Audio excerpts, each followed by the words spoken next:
Panniyankara police station പരിധിയിൽ നിന്ന് വിൽപ്പനയ്ക്കായി കൊണ്ടുവന്ന കഞ്ചാവുമായി മലപ്പുറം കോട്ടപ്പടി സ്വദേശി ജയദാസിനെ പന്നിയങ്കര പോലീസ് പിടികൂടി. തിങ്കളാഴ്ച വൈകുന്നേരം പന്നിയങ്കര സബ് ഇൻസ്പെക്ടറും സംഘവും പെട്രോളിംഗ് ഡ്യൂട്ടി ചെയ്തു വരവെ വെസ്റ്റ് മാങ്കാവ് എത്തിയപ്പോൾ പോലീസിനെ കണ്ട് പരിഭ്രമിച്ചോടി രക്ഷപ്പെടാൻ ശ്രമിച്ച പ്രതിയെ തടഞ്ഞുവച്ച് പരിശോധിച്ചതിൽ ഇയാളുടെ കൈവശമുണ്ടായിരുന്ന ബിഗ് ഷോപ്പറിൽ നിന്നും വിൽപ്പനയ്ക്കായി സൂക്ഷിച്ച 3.5 കിലോഗ്രാം കഞ്ചാവും കഞ്ചാവ് തൂക്കാൻ ഉപയോഗിക്കുന്ന ത്രാസും പോലീസ് കണ്ടെടുത്തു. പ്രതി പാളയം, മാങ്കാവ്, രാമനാട്ടുകര എന്നിവിടങ്ങളിലെ അന്യസംസ്ഥാന തൊഴിലാളികളെ കേന്ദ്രീകരിച്ച് കഞ്ചാവ് ചില്ലറ വിൽപ്പന നടത്തുകയാണെന്നും മുൻപ് ചക്കുംകടവ് താമസിച്ചിരുന്ന പ്രതി ഇപ്പോൾ 2 വർഷത്തോളമായി മാങ്കാവിലാണ് താമസമെന്നും പ്രതിക്ക് മറ്റ് കേസുകളുണ്ടോ എന്നും അന്വേഷിച്ചു വരികയാണെന്നും പോലീസ് പറഞ്ഞു.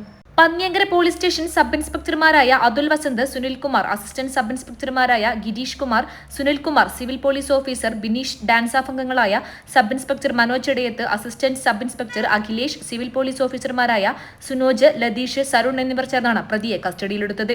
അറസ്റ്റ് രേഖപ്പെടുത്തിയ ശേഷം പ്രതിയെ കോടതിയിൽ ഹാജരാക്കി. ന്യൂസ് ഡെസ്ക് മലബാർ ശബ്ദം. 18 വയസ്സ്, ജീവിതം സെറ്റ് ചെയ്യാൻ ഇതിലും നല്ല സമയം വേറെയില്ല.